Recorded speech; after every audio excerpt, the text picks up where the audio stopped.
All right, Dash, go ahead. All right. Hey, Coach, how are you today, man? Hey, Anthony, I'm hanging in there. Sun Hanging in. sun Well, came out. yeah, that's true. Well, I want to ask you, just first off, I mean, 9 games in, what are some areas you want to see this team start to clean up a little bit as you kind of move forward now?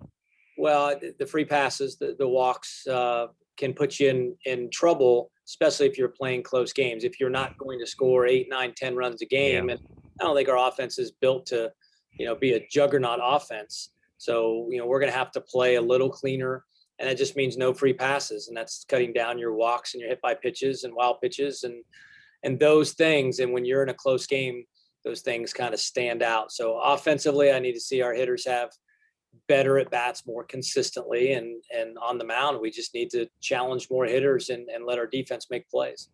I mean, we talk about challenging here. Is that something with the freshmen that they just having to adjust to pitching in college for the first time, maybe a little tentative, facing older hitters? Yeah, no question about it. And as advanced as Corey Collins is, his first at bat yesterday, he just looked a little bit out of sorts, and it was a freshman at bat, and it just is what it is. The freshmen are learning on the go, and Fernando still hasn't sunk in. We've seen some flashes of really good stuff, but he still hasn't completely relaxed and settled in, and that's why we're playing him. We're playing him to kind of get through those bumps in the road, to get those guys' heart rates to slow down and to slow the game down, that we normally see when players get older in their career. When they're sophomores and juniors, the game slows down a lot. But freshmen, when they play a lot early, that process happens a little quicker. And I think you're going to continue to see that with Fernando and Corey, and hopefully Parks Harbor's back soon. He's kind of day to day right now with his wrist, and he's going to swing a little bit today and getting closer. It's just a sprained wrist, but we're anticipating having him back very soon. I would assume Ryan Webb's pitch count will get to go up. I guess he's going to pitch on Saturday. Yeah, he's going to get the start on Saturday, and his pitch count does go up. And what we're looking at 4, probably 5 innings, what we're hoping for. Now it goes up to last week. It was between 40 and 50 pitches, and now it's going to be more like the 55 to 65, maybe 70 pitches, somewhere in there. And then the following weekend, it goes up another 10 or 15. And so, yeah, we're hoping for 5, maybe get 6 if the pitch count is efficient. But yeah, he's going to be on a pretty normal start. And who's going to go on Sunday? Sunday's going to be Jaden. Jaden again. He's going to get the start, and Luke Wagner is going to be kind of the jack of all trades all weekend long. If we need him on Friday, we'll use him out of the pen on Friday. We're not going to split that start on Saturday necessarily. If he doesn't pitch on Friday, then he might be the first guy out of the pen after Ryan. But we're not going to designate like we did last week. It was Ryan Webb and Luke Wagner split that game. This will be Ryan Webb's start, and Luke Wagner's just going to come out of the pen. Just 2 more quick things. I apologize to everybody else on the call here. But as far as Jaden goes, I mean, be a third star. I mean, obviously saw something in him from the very beginning when you signed him, going back a couple of years. But what is he bringing right now? And he's still a young guy, still learning. Just what do you see from him?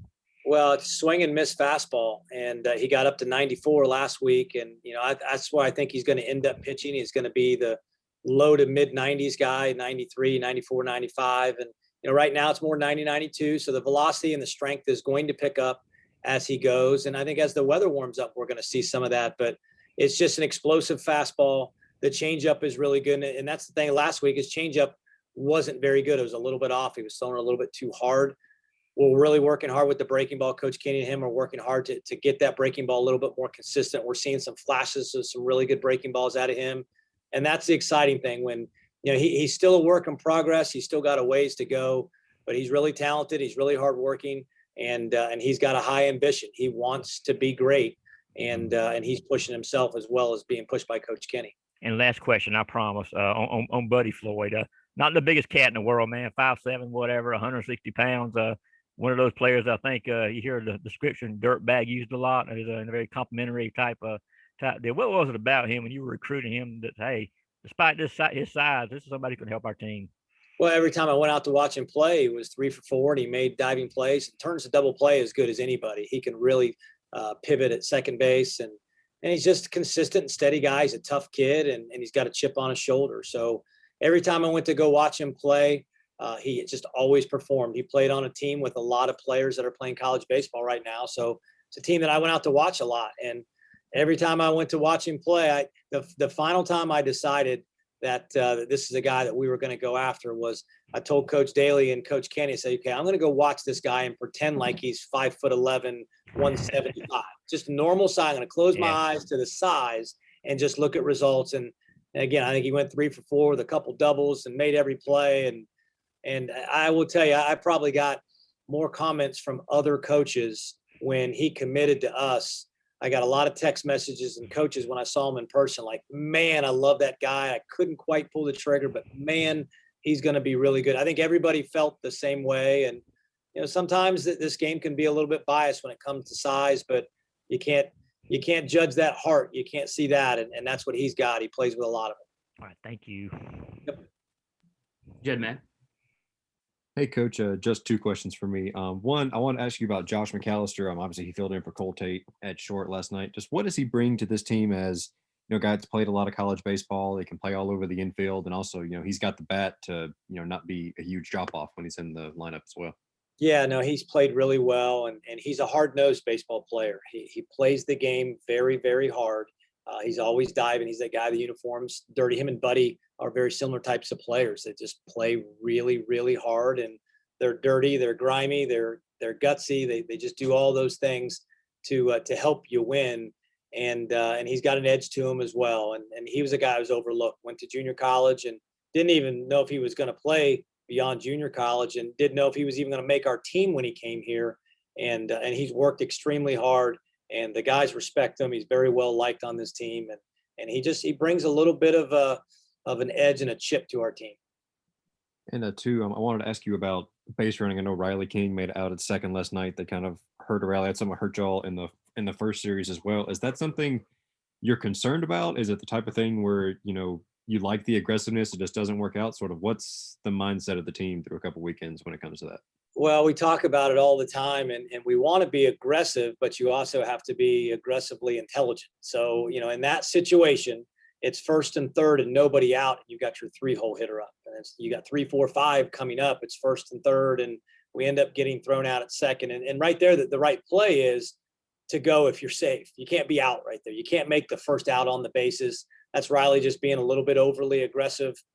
He didn't get a great jump, didn't get a terrible jump, but didn't get a great jump. Tove for them made a really good play, but you can't make that out. And he knows that, and he's a hard-nosed player, and he tried to make an aggressive play. If he's safe, it's a really good play, but you just can't be out right there. And, Connor Tate, when he got thrown out, he was rounding first base, and he was going to second as soon as the ball went to second base. The outfielder came up throwing to third, and then he reset his feet and then threw it to second. He had time to put on the brakes and get back, and he just didn't. He just continued to go, and unfortunately ended the inning at second base. So, yeah, in close games, base running mistakes are going to hurt you. They did hurt us opening day when we had we had a guy picked off, and we had a player make the third out at third on a ball in the dirt. So there's a point of being aggressive, and there's a point of being overly aggressive. And I think in all of those cases, just a little bit overly aggressive. We're going to talk about it. We have game notes today. We'll talk about it beforehand and just keep talking to them about it. But base running is something we cover a whole lot of. Thanks, Coach. Drew? Hey, Coach. Just a couple of questions for me. Last night against Kennesaw State, we saw, I think, 5 pitchers that you used. So how much of that is a product of guys getting loose for the start of the season, using a lot of pitchers out of the bullpen? Well, it was kind of planned to use a lot of bullpen yesterday. We hoped to get 4, maybe 5 out of Charlie, and we almost got 4 out of him. And then Ben Harris, we wanted him to go 2 or 3. And the plan was to maybe use 4 total guys. We ended up using 5. But in the middle of the week, if you throw, when you're playing on a Wednesday, if you throw over, 50 pitches, you're burned for the weekend. So when you've got the depth and we've got enough arms, that and we don't necessarily have a designated midweek starter right now, and we've got guys still auditioning for that, and Jonathan Cannon's coming back into the fold, so we're going to have a little bit more flexibility when we get in the middle of the week. But the plan coming in was to use a bunch of guys to give us the best chance to win, but also have all those guys available to pitch this weekend if we need them. Yeah, and about Jonathan Cannon, what's his status coming back, or what's he looking like returning? But he threw live to hitters on Tuesday, to our own hitters, and looked really good. He'll throw live to our hitters again tomorrow. And the reason why he's not throwing live to North Florida is we want to make sure that he's on the mound and he's comfortable. And throwing in the bullpen is a whole lot different than throwing in a game against hitters with the bat, trying to, hit line drives back at you. So it's a little bit of a transition. We want to make sure that our guys are ready to go. And so he's going to get 20 to 25 pitches tomorrow off the mound against hitters for the second time. And then his third time on the mound live right now is planned to be against Georgia Southern on Tuesday. And last question for me. You mentioned a pitch count for Ryan Webb. Are any other pitchers on pitch count early on in the season as you get them loose? No, I think everyone is where they need to be. And 100 is kind of the ceiling that you look at. And if you're at 100 pitches in the fourth inning, you got to get the heck out of there anyway, because you're laboring. But if you're at 100, you're entering the ninth inning and you're at 100, then you're on cruise control. You haven't pitched from the stretch very much, and you've had a pretty efficient outing. So 100 isn't equal. You can see a guy throw 110 pitches, and if it's a complete game, that's really efficient. But if he throws 110 in 4 or 5 innings, then he's really scuffling. But right now, Webby's still a little bit on a pitch count just to make sure he builds himself up, but everybody else is good to go. Thanks, Coach. You're welcome. We'll finish up with Palmer. Yeah, Coach, just 2 questions here, and both of them are about the Tates. First of all, any update on Cole and his health coming back? Yeah, Cole's doing well. He's had 2 really good days. He was able to jog some yesterday. He'll stride out a little bit today. Hopefully hit a little bit today, and just to make sure there's no irritation there. I'd say he's questionable for the weekend.